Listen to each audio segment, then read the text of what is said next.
Angel Locsin kinabahan sa pangarap na pag-aartista ni Joaquin. Isang nakakaantig na sandali ang napanood ng viewers ng Pinoy Big Brother nang biglang marinig ang boses ni Angel Locsin sa loob ng bahay ni Kuya. Ang mensahe ay para sa teen housemate at stepson niyang si Joaquin Arce.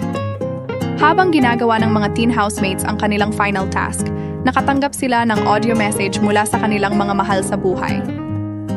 Sa pagkakataong iyon, narinig ni Joaquin ang boses ng kanyang tita at pabirong ipinakilala ni Angel ang sarili bilang acting coach niya.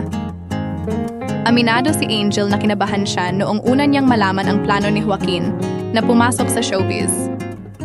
Alam niya kasi anya kung gaano kahirap ang pagpasok mundo ng showbiz.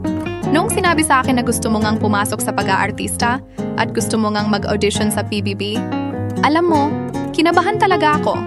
Hindi siya madali.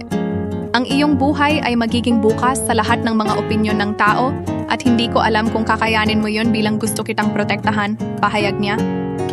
Ngunit hindi nagtagal, ibinahagi niya kung gaano siya ka-proud sa stepson.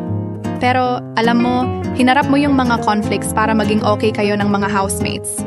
Sabi ko sa sarili ko, nakaka-proud naman ito si Joaquin. Kaya para sa akin, isa yun sa mga katangian kung bakit ikaw ang big winner ko. Ani Angel. Si Joaquin Arce ay isang teen housemate sa Pinoy Big Brother at stepson ng aktres na si Angel Locsin. Pumasok siya sa bahay ni Kuya Dala ang pangarap na makapasok sa mundo ng showbiz, kahit alam niyang hindi ito madali at puno ng opinyon at pagsubok.